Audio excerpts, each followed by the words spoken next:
반갑습니다. 반갑습니다. 자, 오늘로써 제가 양대 요도가 인생의 요도, 공부의 요도 두 가지를 이제 줄여서 양대 요도 이렇게 말을 하는데 양대 요도를 마무리할까 합니다. 오늘로써 마무리를 해볼까 합니다. 자, 한번 펴보실까요? 교재 97쪽. 자,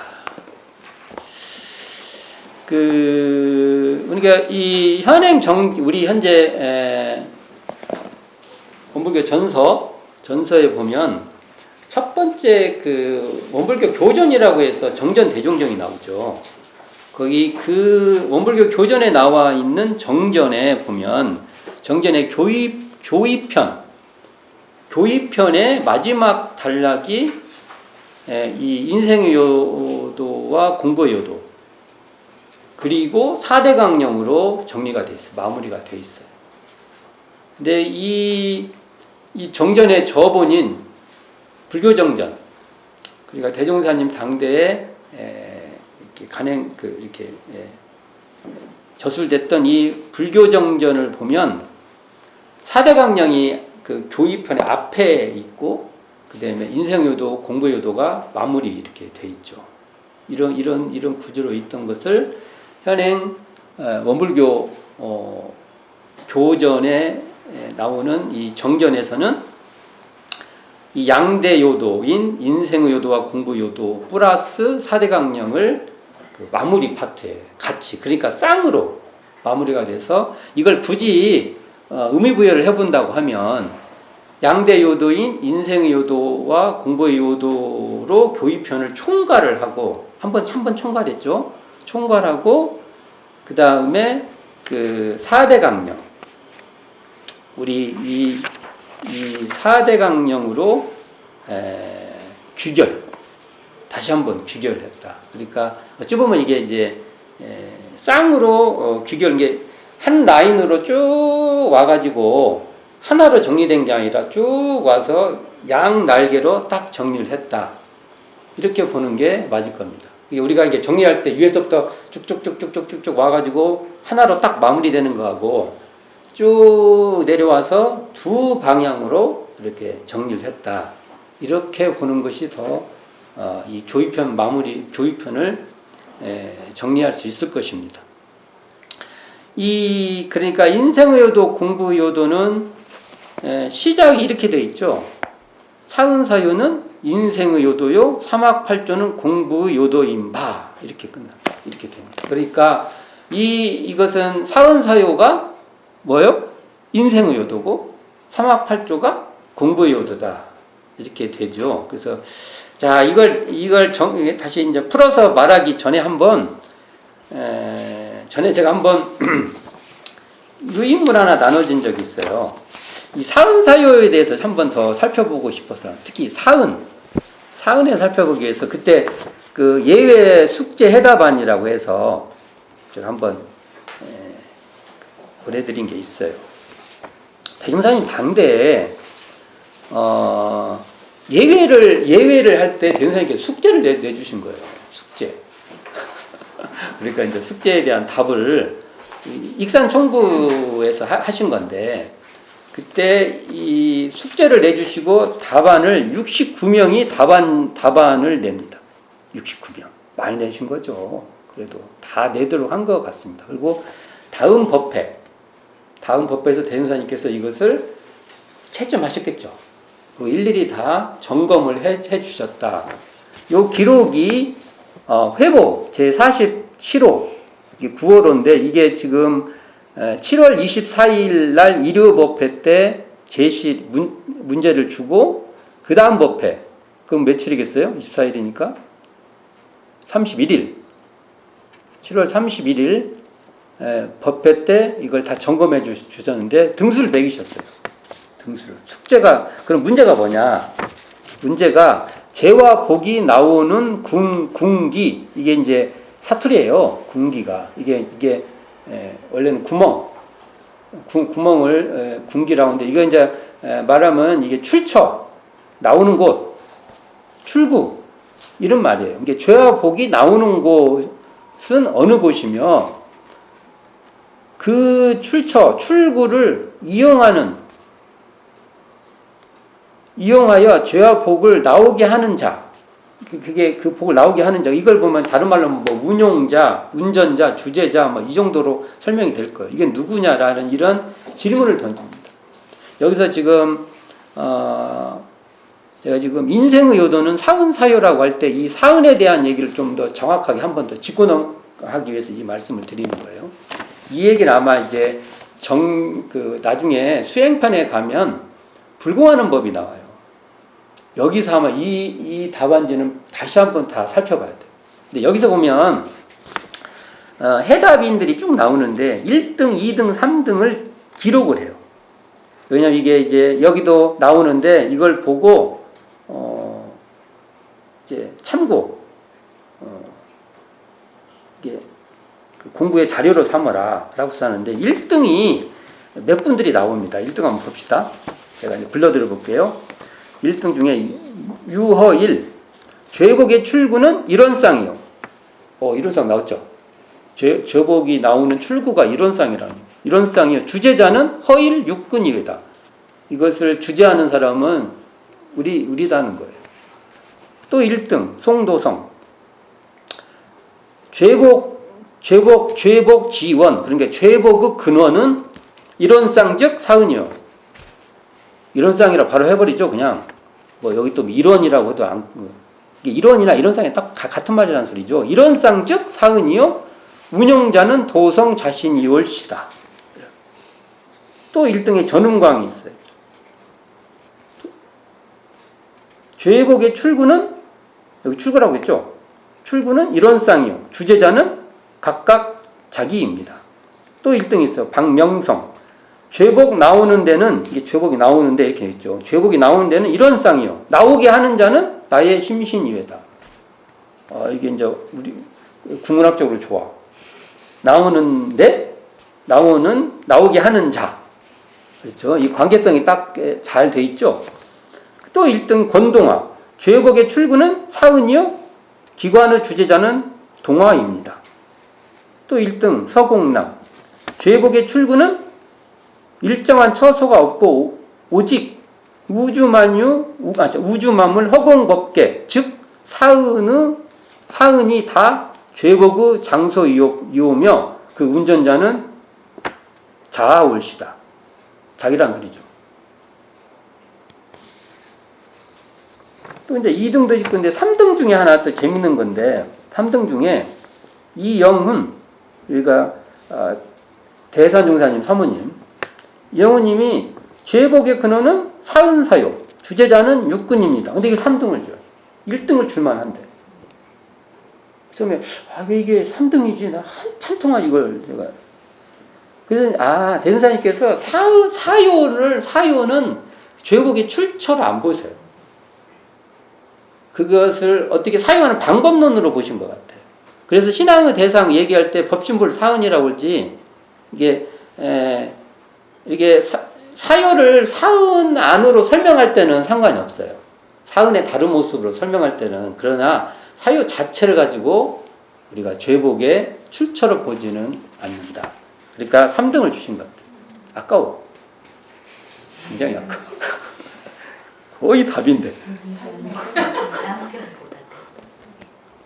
근데 이제 여기 뭐 대상 김대거 지금 대산종사님인데 어떻게 하냐면 복의 출구는 삼강령으로서 육군을 운영하는 데 있고 죄의 출구는 삼강령으로 육군을 운영치 못하는 데 있으며 책임자는 각자의 마음에 있습니다. 그래서 이 죄복의 문제를 삼강령으로 이렇게 우리 사막으로 하려고 하는 것에 대해서 대종장께서 3등을 줘요. 여기 보면. 그러니까 죄복의 출구, 출처, 죄복이 나오는데 이런 것은 전부 다 어디에 있냐? 우리 왜 제가 이 말씀 드리냐면 우리 신앙의 문제를 얘기할 때는 사은에 있다는 얘기를 하고 싶습니다. 이게 일원즉 사은. 주산종사님 말씀대로 하면 일원상즉 사은. 이렇게 말하고 있어요. 자, 이 얘기는 제가 사실은 사은사요 공부 했죠. 우리가 사은사유 공부를 해가지고 많이 했어요. 여기에 제가 죄복의 출처와 사은이라는 장을 했어요. 거기 제가 막 설명을 쫙 했어요. 이 얘기를 하는 건데, 정산종산 이런 쌍에 대하여를 읽어봐도, 여기 이런 쌍을 왜 신앙하고 숭배하냐는 내용 중에 어느 한 곳에서 정해놓고 죄복이 나오는 것이 아니다라는 얘기가 계속 나와요. 그렇죠? 여기도 나오잖아요. 일정한 처소가 없고, 죄복의 출처는 일정한 처소가 없고, 우주마음을 허공껍게, 즉 사은이 다 죄복의 장소다. 이렇게 나와요. 같은 얘기죠. 같은 말을 하시는 거고, 이 이야기는 주산종사 쓰신 신앙과 수양이라는 문건에서도 그대로 나와요. 그렇죠? 이게 그러면 여기서 무엇을 이해할 수 있냐? 우리가 이런 쌍을 신앙한다고 하면은, 이런 쌍을 신앙한다 하면은, 이런 쌍이 드러난 자라면 사은이 드러나야 되고, 사은이 드러난다는 것은 천지만물 허공법계가 드러난다는 것이고, 천지만물 허공법계가 드러난다는 것은 그 곳곳에서 죄복의 출처가 명확하다는 것. 이건 진짜 우리가 포기할 수 없는 내용입니다. 요게. 근데 이제 우리는 아까 말했는데 하나님이 다 죄복을 준다고 하고, 또는 또 뭐가 준다고요? 또 뭐 부처님 준다고도 하고 여러 가지로. 근데 만일 우리가 신앙행위 한다고 하면서나 그것을 이런 쌍으로만 이름만 바꿔놓고 똑같이 하잖아요. 그럼 우리 할 말이 없어요. 똑같은 거죠. 그냥 옷만 갈아입고 아니면 상표만 이렇게 해서 하는 것이지 뭐가 달라요. 이게 이 얘기는 어디서 다 또 나오냐면, 표 좀 펴봅시다. 이왕에 늦은 거 이렇게 갑시다.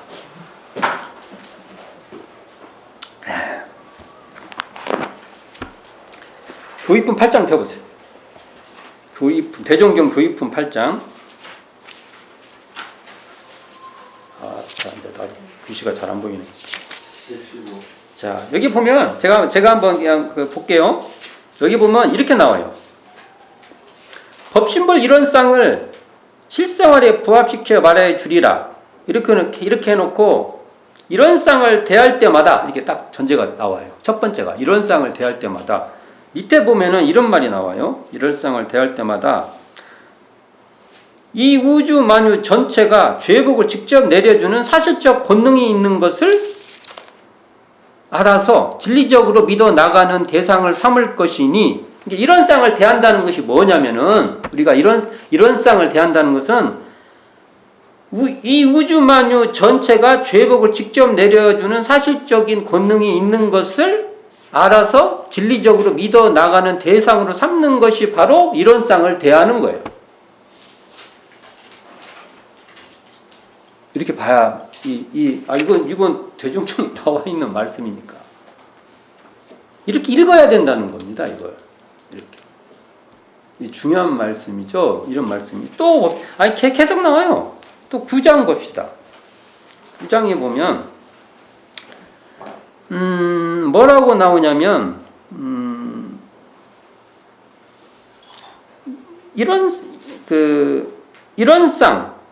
이런 쌍은 곧 청정 법신부를 나타낸 바로서 천지 부모 동포가 다 법신불의 화신이요 법률도 또한 법신불이 주신 바이라. 자, 다음이 중요합니다.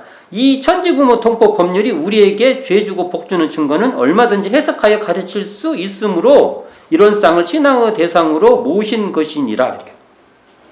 이런 쌍을 신앙의 대상으로 우리가 모신다는 것은 천지 부모 동포 법률이 죄 주고 복 주는 것이 그 증거가 명확하다는 거예요.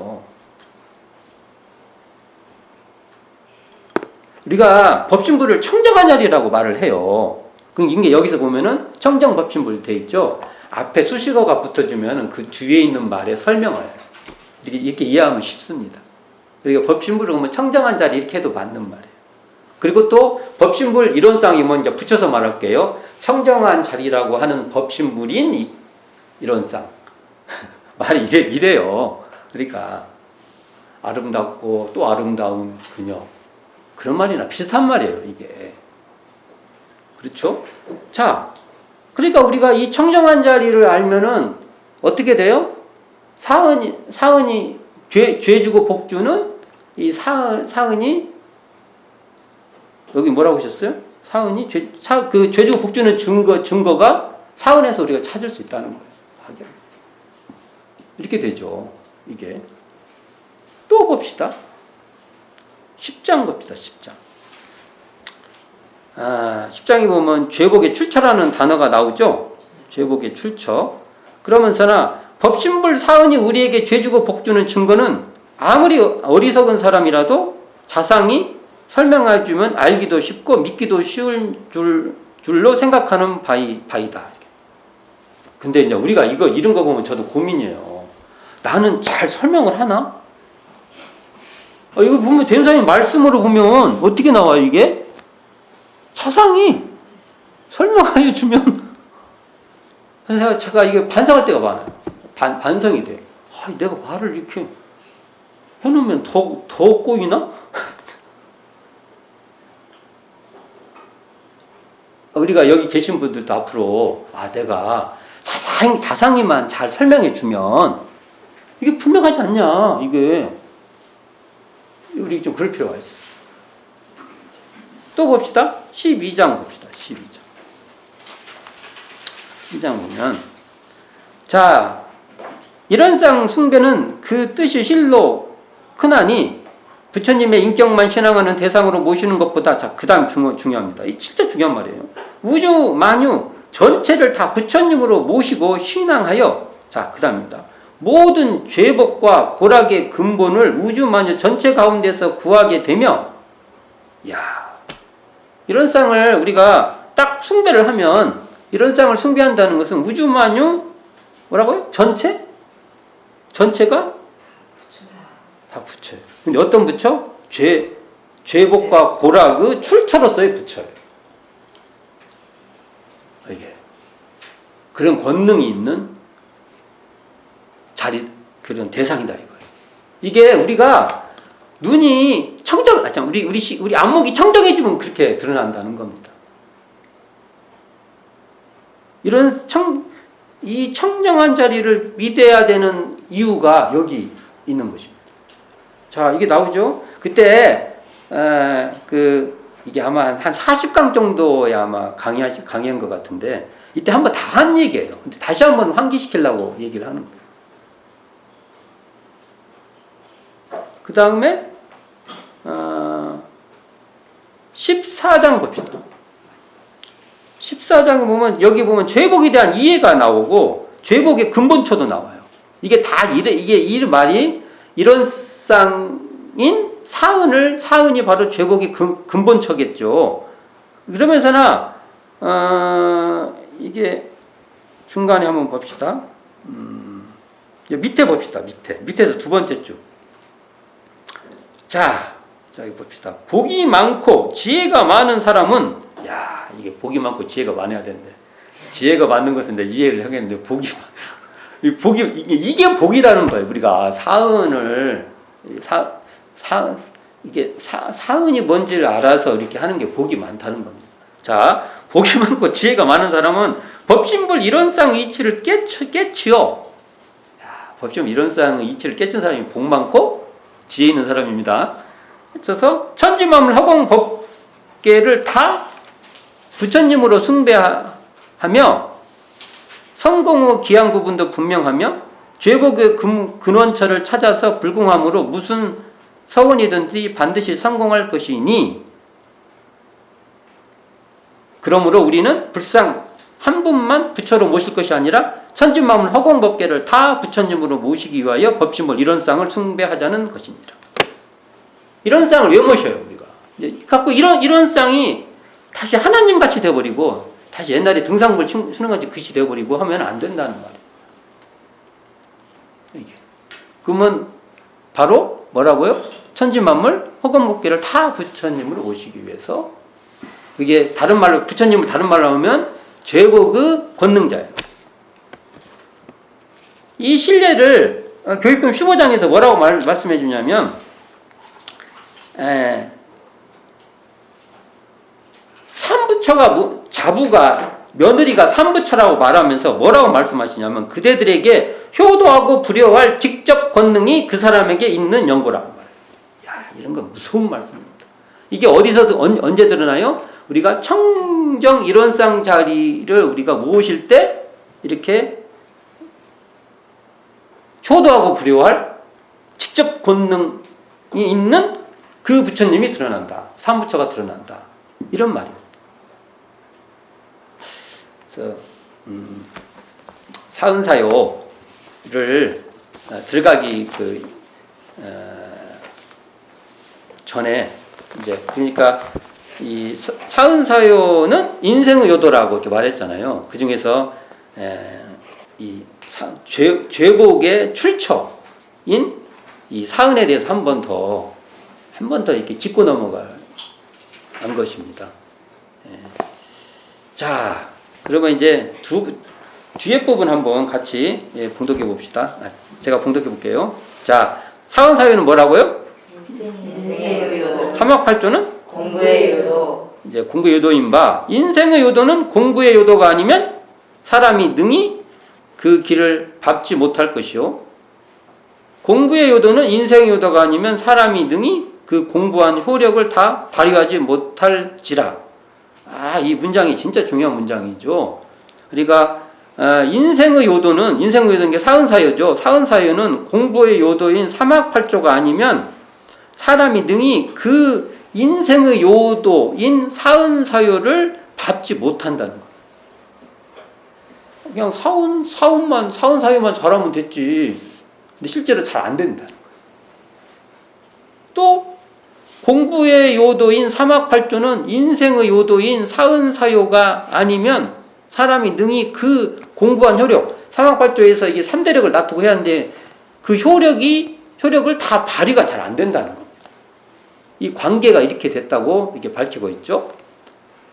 그러면서 한 예를 들어 그 관계를 말한다면 공부의 요도는 삼학팔조죠. 공부의 요도는 의사가 환자를 치료하는 의술과 같고 인생의 요도인 사은사유는 환자를 치료하는 약재와 같나니라라고 관계를 설명하고 있습니다. 자, 이걸 부연에 또 설명한다는 것도 참 별로 이게 좋은 건 아닌데 한번 이걸 요약해서 또 한번 또 말을 해보면 우리가 여기서 요도라고 말할 때 요긴한 길 말하죠. 뭐 요자 들어가면은 대충 우리 용어 중 한번 보게요. 긴요도 있죠. 중요, 뭐 필요, 요자 들어간 거 많아요. 요가 그만큼 중요한 거죠. 그러니까 그걸 하면은 뭔가 굉장히 중요한 부분을 다 이렇게 확보가 돼요. 거기를. 그걸 못하면 뭘 해도 이게 다 연결이 잘 안 되고 뭐 한 것 같기도 하고 안 한 것 같기도 하고 뭐 이렇게 돼요. 이게. 그래서 보통 우리가 여기서 도 얘기 나오면 대종경 인도품 1장에서 설명하시기를 이렇게 떳떳이 행하는 것 이렇게 말해요. 그러니까 요도라고 하면은 이렇게 떳떳이 행하는 그 길이라고 볼 수 있어요. 이게.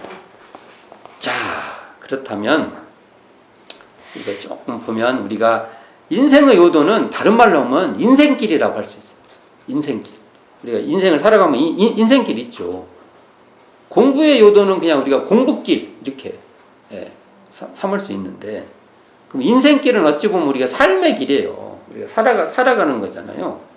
살아가는 거 우리 삶의 길이요. 우리 인생의 방향이에요. 방향. 그렇게 가야 그게 우리에게 타당한 길이겠죠.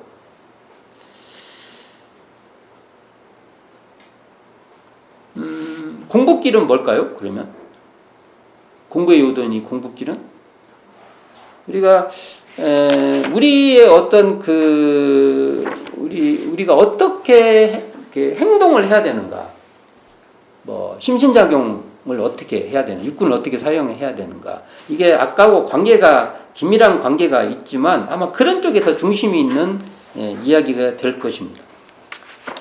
저희가 보면 보통 우리가 비유를 할 때 대운사님 비유했잖아요. 의사는 의학이 있죠. 의학은 어디에 들어가나? 의술? 그런가요? 그럴 수도 있죠. 그게 이게 참 분류법이라는 게 꼭 답이 있는 게 아니에요. 그때에 따라서 거기 관계에 가치가 있게끔 우리가 분류하는 거지. 그 분류가 콘크리트 같이 이렇게 딱 쳐갖고 이렇게 분류가 이렇게 해놓으면 골치 아파져요.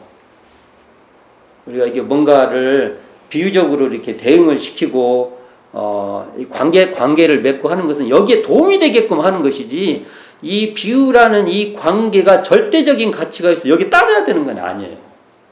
이게 가닥 잘못하면 우리가 그렇게 되죠. 이건 뭔가 우리 이해를 돕고 우리가 하는 것에 도움을 주려고 그 비유를 하는 것이지. 그렇죠, 우리가. 이제 굳이 비유를 좀 이걸 해보면은 의학 같은 것은 어찌 보면은 우리로 말하면 뭐 진리 같은 걸 거예요. 의학 같은.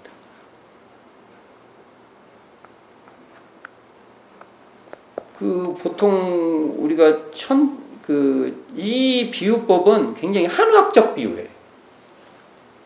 그래서 이 비유를 또 우리 현대의학 같은 데 해보면 헷갈리는 거예요. 헷갈리는 거예요. 비유는 비유일 뿐. 이렇게 이해를 해야 되는 거죠.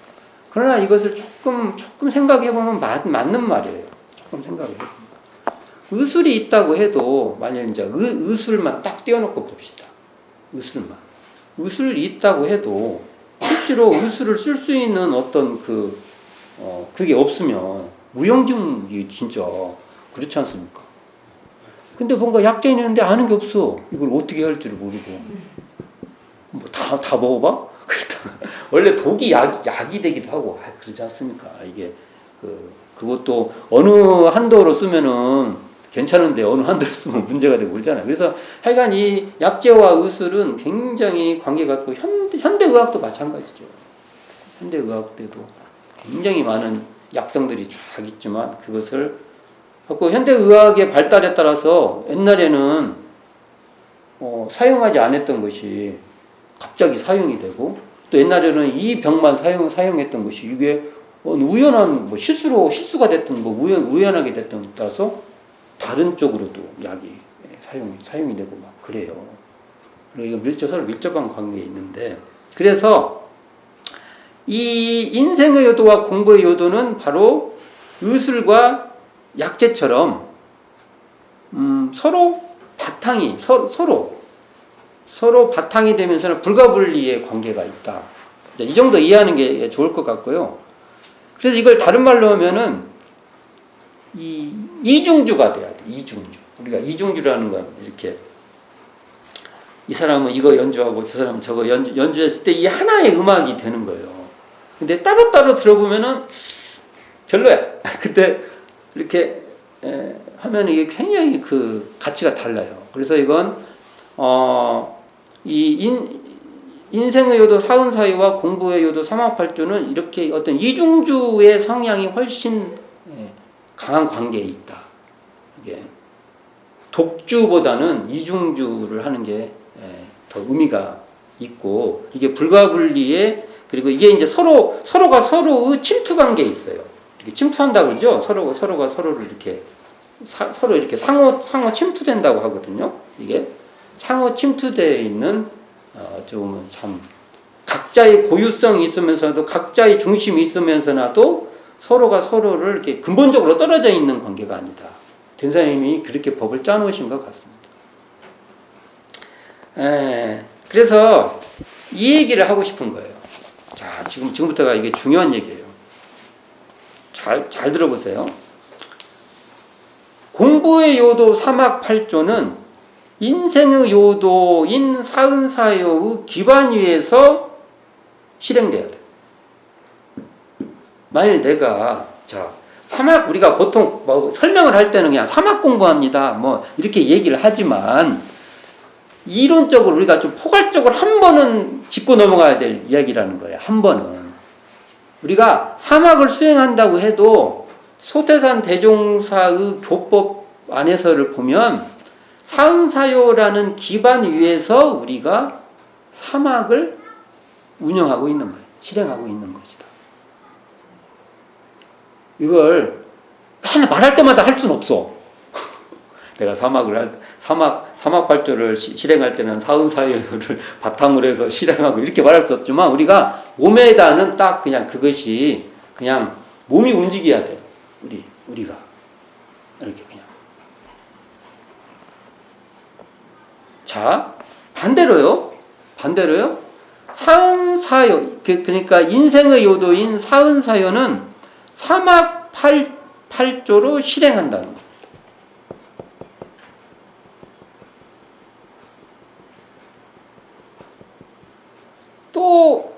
또 달리 한번 말해볼게요. 인생길은 공부길은 인생길로. 이렇게 우리가 좀 줄여서 얘기해 볼 수도 있고요. 이걸 좀 더 풀어보면 또 다시 공부의 요도 사막팔조는 인생의 요도 사은사요 무대에서 수행이 돼야 돼요. 그 무대를 떠나버리면 안 된다는 겁니다. 혹여 뭘 얘기를 했는데 사은사요 무대 바깥으로 나가버려요. 고민해 봐야 되는 거예요. 우리로서는 고민해 봐야 된다는 겁니다. 그리고 인생의 요도 사은사요는 사막 팔조로 공연해야 돼요. 이 언어로 써본 거예요. 언어로. 이걸 좀 더 이해를 돕기 위해서. 그러면 이걸 한번 예를 한번 들어봅시다. 우리가 정신수양하고 사리연구하고 작업취사하는 이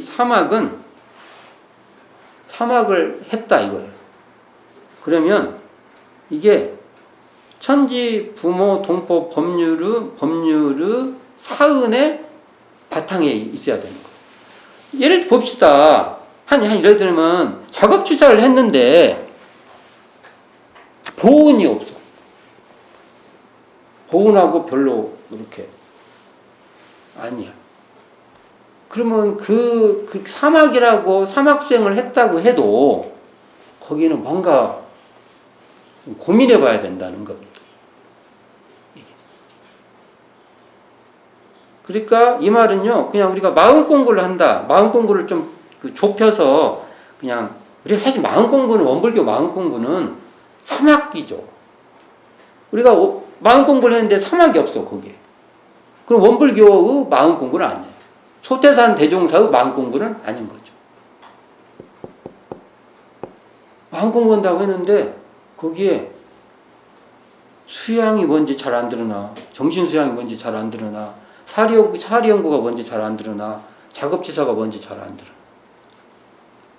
그러니까 이렇게 우리가 좀 마음 공부를 좀 줄여서 말하면은 사막 공부인데, 사막 공부를 해서 거기 사막 공부라고 쭉 얘기를 했는데 거기에 보온을 어떻게 해야 될지 이런 게 없어. 별로 이렇게 의지가 별로 없고 별로 방향이 없어요. 그러면 고민해 봐야 한다는 겁니다.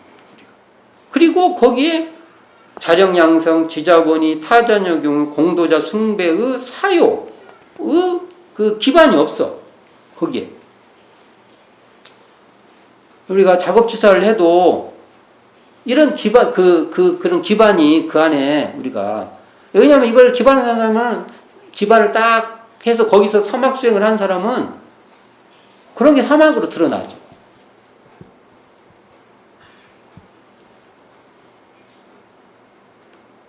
이 만일 우리가 사막을 공부한다고 했는데 사은과 사요의 선상에서 벗어나가지고 다른 가치가 거기서 드러난다고 하면 어찌 보면 소태산은 경륜에서 벗어나는 거고 소태산의 길에서는 벗어났다고 할 수 있습니다.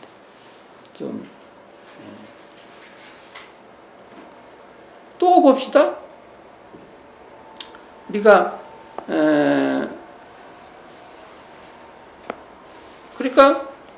우리가 작업치사를 쫙 했어요. 작업치사를. 그러면은 보은의 열매가 피어야 되고 봉공의 꽃이 피어야 돼요.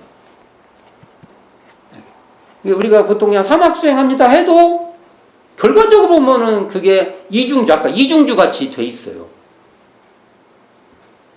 이중주 같이 그 의미가. 그리고 서로 상호 이렇게 침투가 돼요. 우리가 사은에 보은했습니다 해도 그럼 결과적으로 보면 사막수행하고 있어요. 이런 얘기가 전에 제가 천지 보은의 결과 할 때 말씀을 한번 드린 적이 있어요. 천지 보은의 결과 보면 이런 말이 나와요. 천지 보은의 결과 중에서 천지 같은 위력과 천지 같은 수명과 일월 같은 밝음. 근데 이것은 사실은 내용이 이렇게 되지만 이 천지 같은 위력이 바로 어찌 보면 이 작업주사 위력, 작업주사 취사력과 관계가 있어요. 이렇게 돼도 이게 취사력과 통해 있어요.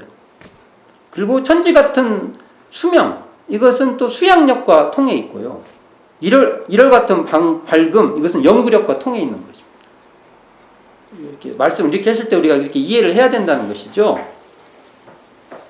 그래서 이제 우리가 어찌 보면 아까 예를 드렸지만 그 사막 수행을 했는데 봉공의 열매를 맺지 못한다면 우리가 소태산 대종사의 교법의 길에서 우리가 탈선될 가능성이 있어요. 그래서 이 장인 인생의 요도와 공부의 요도 이 관계를 우리가 대종사님께서 뒤에 귀결을 시켜놓은 이유가 이 관계를 우리가 이제 이렇게 뭔가를 이렇게 해왔어. 아까 이제 사은도 공부해봤고, 사유도 공부해봤고, 사막도 공부해봤고, 팔조도 공부해봤는데, 사막을 했는데, 거기 사은사유 기반이었고, 사은사유를 했는데, 사막이 그 안에 실질적으로 사막 운영하는 능력이 없어. 그러면, 야, 너희 좀, 다시 이거 잘 봐. 라고 우리에게 딱 이렇게 잘 보여주신 것이 아닌가 라고 저는 여겨봅니다. 이 장에 이 양대요도, 인생의 요도와 공부의 요도를 뒤에 대종사님께서 딱 이렇게 잡아주는 것은 공부를 쭉 이렇게 해왔잖아요. 해서 이 관계에서 벗어나면 안 돼. 관계. 그래서 우리가 사막이라고 얘기해도 거기는 사은이 또 연주가 돼 있어야 되고, 사은이라고 해도 거기서 사막이 연주가 돼 있어야 된다. 그렇게 보고 싶습니다. 그래서 앞에 정리를 해보면 사은사유는 인생의 요도고 사막팔조는 공부의 요도인데 이 인생의 요도인 사은사유는 공부의 요도인 사막팔조가 아니면 그 길, 인생의 요도가 가고자 하는 그 길을 밟지 못한다는 거예요. 그러니까 우리가 실제로 그러니까 사은 보온을 한다고 할 때 사실은 거기에 사막에 운영하는 이 3대력이 에너지가 활발하게 있어야 실제로 그 길을 갈 수 있다. 또 반대로 뭐라고 말씀하셨냐면 공부의 요도, 이게 공부의 요도는 뭐죠? 사막팔조죠. 사막팔조는 인생의 요도, 사은사유가 아니면 능히 그 공부한 효력. 공부를 열심히 했는데 다시 보면 효력이 없어. 왜요? 사은사유가 해야 보은하고 본공해야 이 공덕이 우리가 사막수행한 공덕이 다 사람들하고 서로 교감을 하는 거예요. 나눠 가질 수 있는 거. 왜냐하면 나 혼자 살 수 없어요. 나 혼자 아무리 잘한다고 해도요, 결국은 그렇게 안 돼요. 이게 관계 속에서 이게 교감돼야지 않습니까? 그러려면 사은의 보은하고 사유를 실천하는 이 선상, 이 기반 위에서 우리가 사막이 돼야 된다. 이 관계를 우리가 잘 정리해서 일단은 우리가 지금 사은사유 공부했고요. 사막팔조 다 공부했고 이것을 결론을 어떻게 내린다? 이 양대 요도인 인생 요도와 공부의 요도로서 한번 했습니다. 그리고 이제 다음부터는 4대 강령으로 다시 한번 또 다른 시각으로 또 정리를 해 줄 것입니다. 이 대종사님이 교입편에서 하신 이 구조, 이 구조들을 잘 살펴보시기를 바라면서 이 시간 마칠까 합니다. 수고하셨어요. 자, 마치도록 하겠습니다.